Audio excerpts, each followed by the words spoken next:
Poverty Grace Elementary School families. This is Mrs. Gasdia coming to you with Chapter 2. It was Sunday afternoon. The sun was sinking low in the sky, but the air was still quite warm. John was wandering along in the direction of Susan's house, absent-mindedly looking down at the sidewalk, when his eye was suddenly caught by a dully gleaming silvery gray coin lying right in his path. The coin was the size of a quarter, but even as he leaned forward eagerly to pick it up, John noticed there was something strange about it. It did not have a picture of George Washington or a picture of an eagle. On one side, there was a picture of a fat boy. On the other side, there were the letters J.M., which was funny, John thought, because those letters happened to be his initials. Grasping the coin firmly, he ran on toward Susan's house. She liked to collect things. He thought she might be interested to know that he had the beginning of a coin collection. Although he was in the habit of going over to Susan's by the same route once or twice almost every day, this afternoon John found himself turning left where he usually turned right. I always go the same way, he thought. This time, for a change, I'm going a new way. He didn't stop to consider that you cannot go east by going west unless you go all the way around the world. Only 2 blocks along the unfamiliar street, John came to a small corner store. It was a neat red brick building with 2 big show windows. They were full of all sorts of candy. Susan was immediately absolutely forgotten. John pressed his nose against one of the windows. He was imagining the taste of the chocolate-covered almonds and chocolate fudge on the other side of the glass when he noticed a man in a white apron standing behind the counter and beckoning to him. John was surprised. He hadn't expected the store to be open on Sunday. "Don't just stand there in the doorway, John," the man called heartily. "Come on in and get some fresh, sweet, creamy chocolate. There's a special sale today." How did the man know his name, John wondered. He couldn't remember ever having seen this store before. The storekeeper saw John hesitate. "The chocolate I use in my kitchen comes direct from the heart of Africa," he said. "I use none but the finest ingredients. And my recipes? Well, I bet you've never had chocolates like mine before. Come on in." "Thank you," John replied, walking to the counter. "But you see, the trouble is, well—" "No money?" the storekeeper asked. "No money whatsoever? What have you got there in your right hand?" John had forgotten the old coin in his hand. "Oh," he said, "this is part of my coin collection, he added more honestly. "I'm going to save this coin and then get some more like it to make a collection."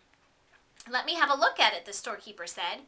He looked briefly at the coin. "Aha!" he exclaimed. "Is it any good?" John asked, his hopes suddenly rising. "Very good," said the storekeeper. "In fact, it's the only kind of money I accept. But I don't suppose you'd want to spend it on a box." "A whole box? I imagine you'd rather keep this for your coin collection than spend it on chocolate, wouldn't you?" "Oh, no," John said. "Chocolate any day." "Go ahead then, help yourself," the storekeeper said, pointing to a heavily laden show table piled high with large cellophane-wrapped candy boxes, all exactly alike. "You mean I can have one of these?" John asked, his eyes round with surprise. The candy boxes were as big as the ones his father always brought home at Christmas time. "Just help yourself," the storekeeper assured him. "That is, unless you think it might be better to ask your mother first." "She wouldn't mind," John said hastily and blushed. The storekeeper winked knowingly. "I'm sure she won't," he agreed. "Not in the long run, anyway." John tucked one of the large boxes under his arm, declined the storekeeper's offer to wrap it as a gift, thanked him, and hurried out of the store before there could be any question of anyone's changing his mind. The storekeeper smiled as he watched his customer hurrying away down the street. John decided that it might be sensible to enter his house quietly by way of the kitchen. With the large candy box hidden behind him, he let himself in by the back door and crept up the kitchen stairway on tiptoe toward his own room on the top floor. Just as he was about to round the corner on the second floor to continue his way upstairs, he had to stop for a moment while his father walked by, coming along the hall from the bedroom telephone. "That was Mrs. Buttercup on the phone," Mr. Midas called to Mrs. Midas as he walked down the front stairs. "She said she was sorry John hadn't been able to get over to play with Susan this afternoon. But it was a good thing in a way, she thought, because Susan's already so excited about her birthday party tomorrow." I wonder where John can have got to. I wonder where John can have got to. As soon as the second floor was quiet again, and John knew there was no danger that his candy box would be seen, he hurried silently up to his bedroom, pushed open the door, and slid the box under the bed. Then he walked heavily down to the living room. "Well, there you are," said Mrs. Midas. "We couldn't imagine where you had been. What have you been doing?" "Oh, just sort of playing around," John said. John usually took a long time to put his things away and undress and bathe and get ready for bed, for he thought sleeping was a waste of time. But this evening, he started yawning long before his usual bedtime.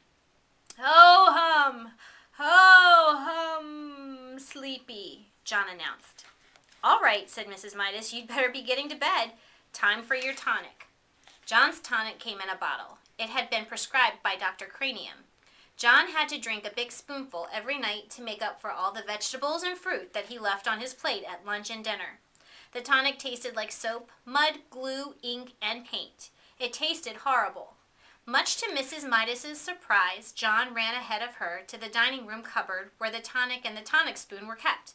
By the time she got there, he had already filled the spoon. Then, without any coaxing, he emptied it into his mouth. "Ugh!" John spluttered. "Oof! Ah!" "That's a very good boy," Mrs. Midas said. "Now, why can't you be sensible and eat up your nice dinner that way?